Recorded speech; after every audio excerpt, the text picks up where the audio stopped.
Alrighty, so we are on the week where we were talking about inequalities, namely for this week, race and racism, and how that is embedded in the structure, how people interact in our society based on these racist views that are inherent within the structure of our society, and then how people resist these inequalities, right, and resist these stigmatizations and interactive microaggressions and those types of things. So we have a couple of articles, and then you have one chapter in our book. So for the articles, again, I think I mentioned this before, but do not read the entirety of the article, right? So if you have a lot of articles, you learn very quickly that a lot of it's like the method section you're probably not going to need for this course. So, intro, and then you skip over to the findings and the conclusion. The intro and the conclusion should give you most of what you need, unless you're using, these topics in your research paper, and then you want to kind of read more in depth and more detailed. And so you might want to go through those findings a little bit more in detail. And of course, if you read the intro and the conclusion or the discussion, and things aren't making sense, then of course go back to that the findings section and reread and make sure that maybe there's something in there that'll help you connect better. So I'm also doing these articles, of course, because I want you to know what I'm expecting for these articles for your next step, which is due this week. So you have to have 10 journal articles, and so the two that you read this week from Ray and Evan and more, those are great examples of what I need you to use. All right, and those are the only kind of references that you're allowed to use for this. And you're more than welcome to use these if it goes with your topic.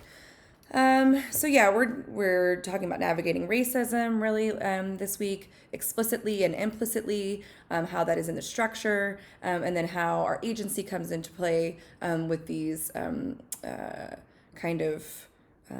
tactics, resistance tactics as well.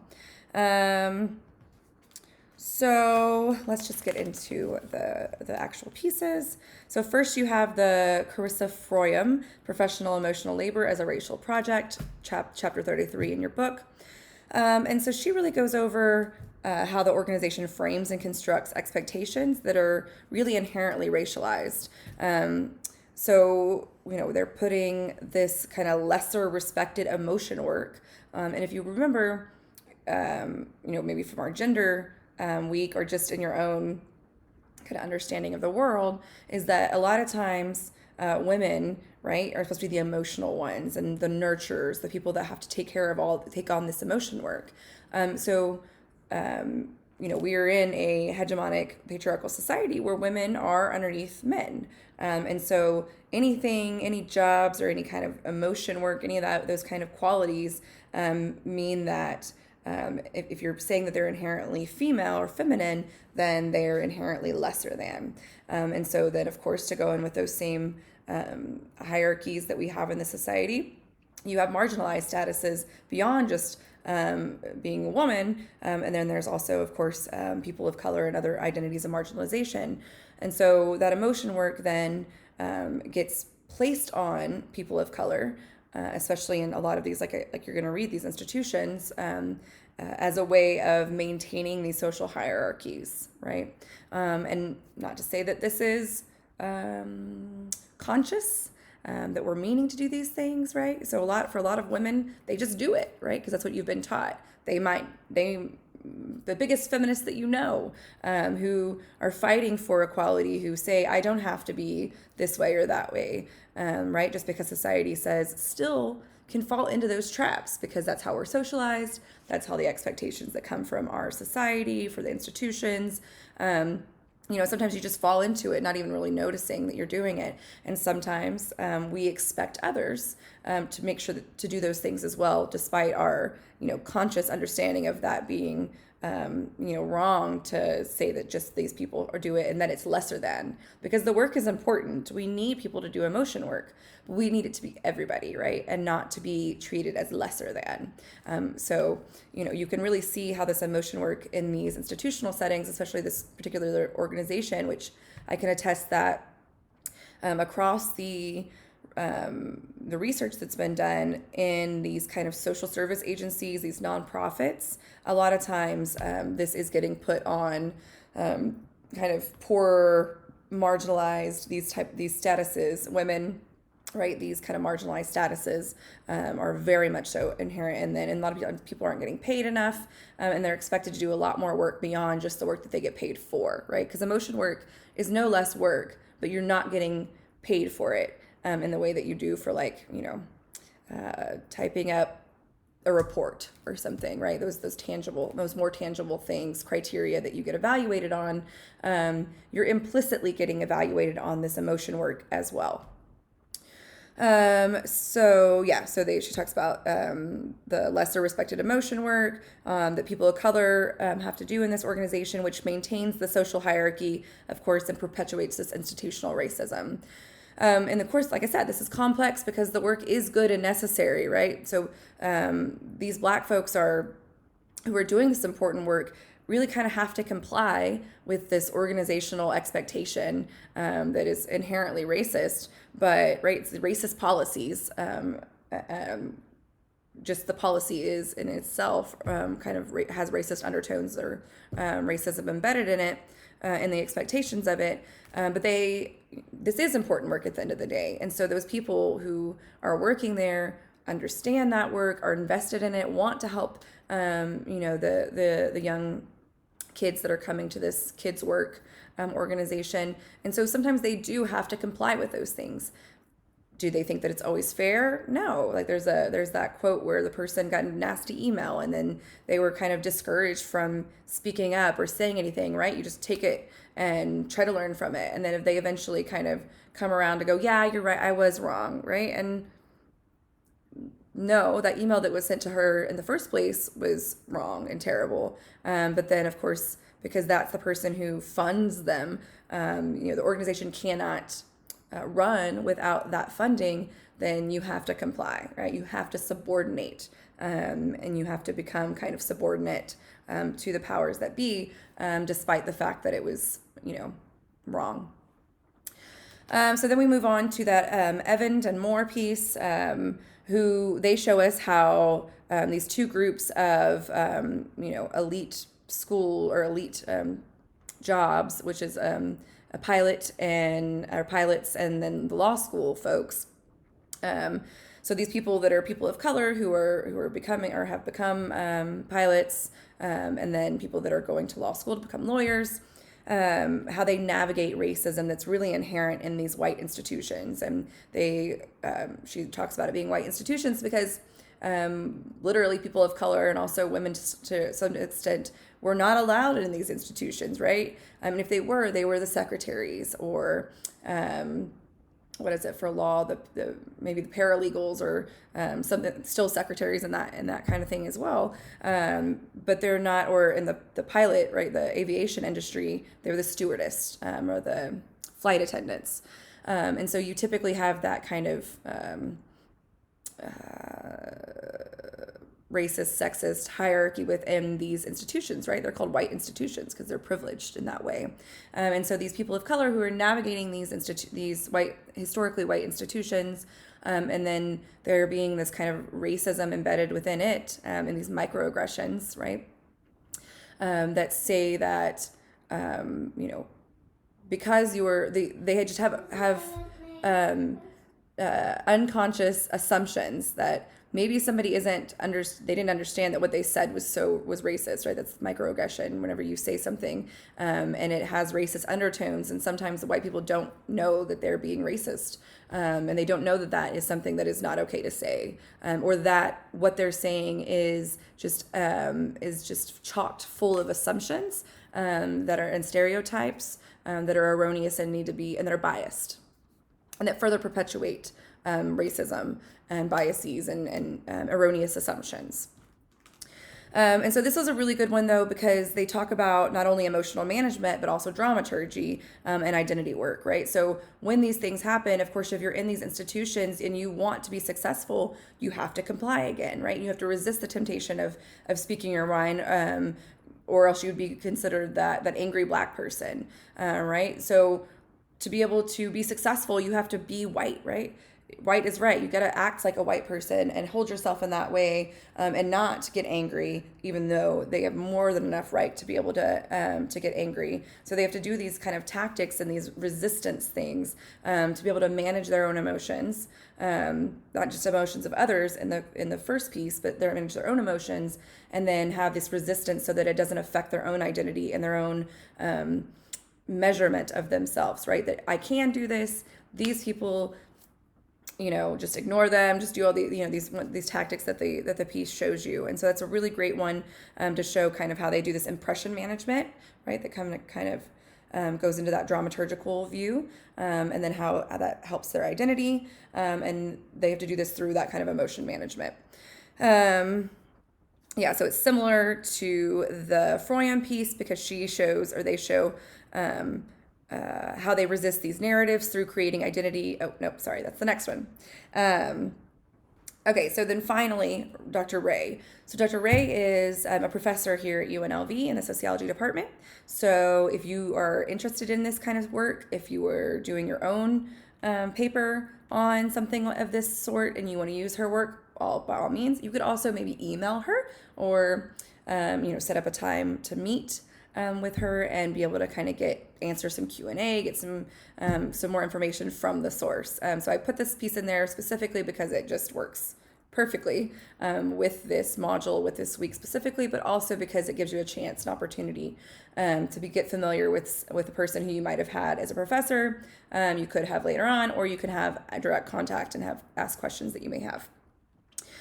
So Ray brings us to these cultural narratives, right? So discourses and narratives are these ways of thinking and doing and being that society, ways of thinking really more appropriately of how specific people are, what they do, their culture, these types of things. So it's these expectations that we socialize people into, regardless if they're erroneous or not, that is passed down kind of just this cultural level through popular media, through policy, through the way that people just on every day talk about people of color, poor people, undocumented folks, right? Any way that we kind of discuss this culturally, your news stories, your media, your policy, your everyday conversation that you hear, at the grocery store, at the park, whatever that may be, these are cultural discourses or cultural narratives. So you have narratives about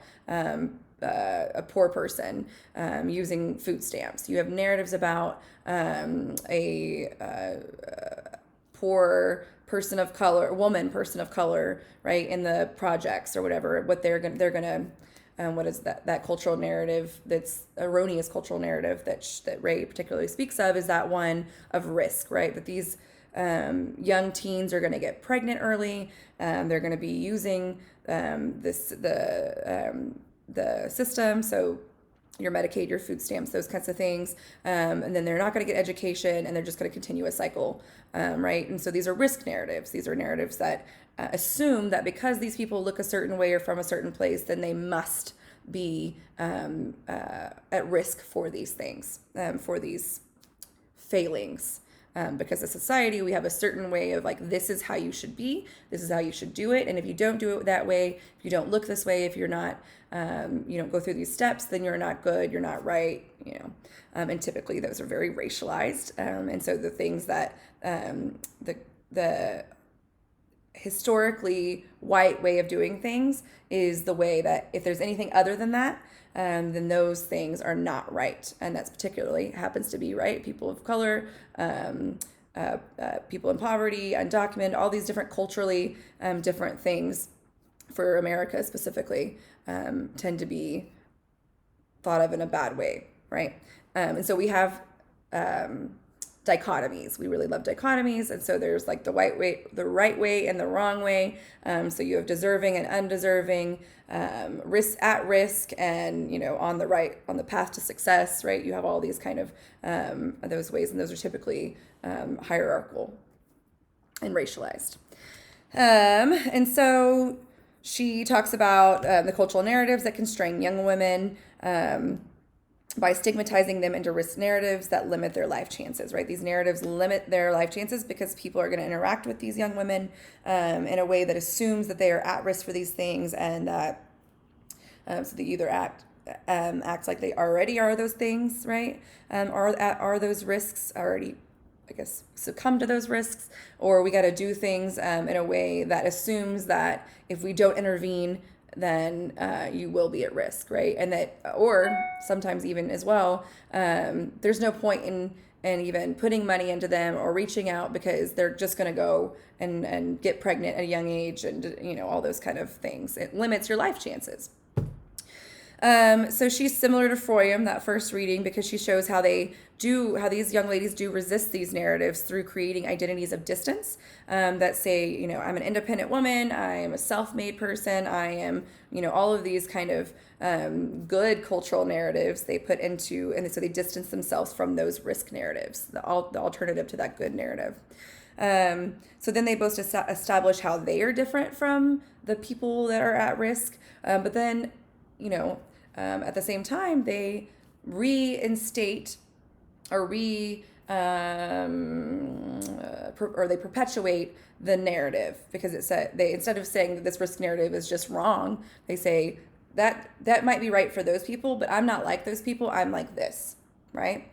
So at the same time, while they're creating identity distance from themselves, they're resisting these things. They're also perpetuating it, and which is how society and structure kind of is that binding thing that you can't get out of, and you can resist within it, but sometimes our resisting also perpetuates it, which that is going to be a great piece, this idea, right, of pushing away the narrative, distancing yourself from that narrative, and while that perpetuates it, will work really well with the poverty piece in 2 weeks, because with poverty, you have deserving poor and the undeserving poor, right? So the deserving poor are people that work hard, that are showing that they're trying to get a job. They don't want to be on welfare, but they're just temporary down on their luck. And then as soon as they can get a job, they'll be off of it and they don't need it, right? And then they have to distance themselves from those people that are the moochers, that are the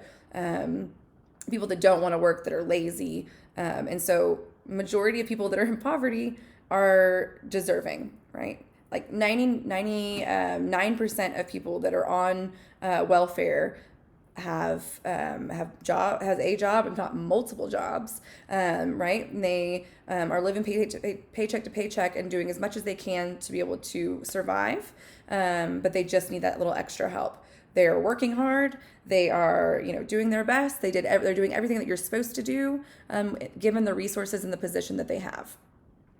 But we have that cultural discourse that separates, the people that are deserving versus the undeserving. And regardless of how true this undeserving piece is, it is more dominant. And so people have to sit there and say, no, I work hard, I do this. It's just those people, right? We're othering, which is another really important aspect that we're going to talk about in all three of these pieces, right? You have to other yourself from the bad people, from the others, right?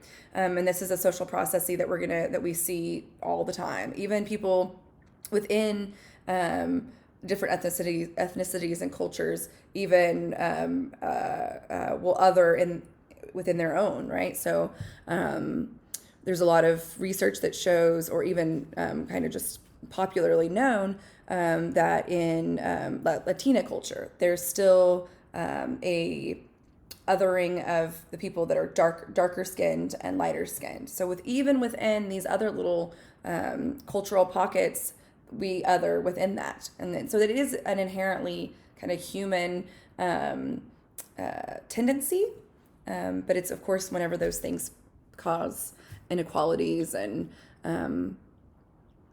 power differentials that can really harm people on everyday life, that, those things are not good and need to be just self-reflected on, right? Why am I othering? Are they that different? Does it matter? Does it hurt me for them? All these kind of self-reflective issues. So, but next week, of course, we're going to discuss kind of more of these like boundaries that society puts up for us, both literal and figurative, right? So we are going to be in the sorry, I want to make sure it's going. We're going to be talking about undocumented folks. And so for undocumented folks, we have a literal boundary. Well, I mean, it's a boundary that we crossed in the sand. We just, arbitrarily chose where that boundary is. And so, but there is one, right? Sometimes there's a wall that's there that you can physically see, right? That's a boundary. But then there's also social boundaries that we make because you're an undocumented person, because you're a person of color, because you're a woman, right? There's these boundaries too. So we'll talk about those boundaries a little bit more. And then we'll talk about kind of how this affects the experience of undocumented folks. So hopefully, you're starting to really enjoy some of these readings. There'll be more articles next week that you can read and that you can use if that's part of what you're doing for your research. I hope everybody is being safe and healthy. I look forward to reading your step 4 that you have due this week, and then also your module reflection in a couple weeks. Have a good one.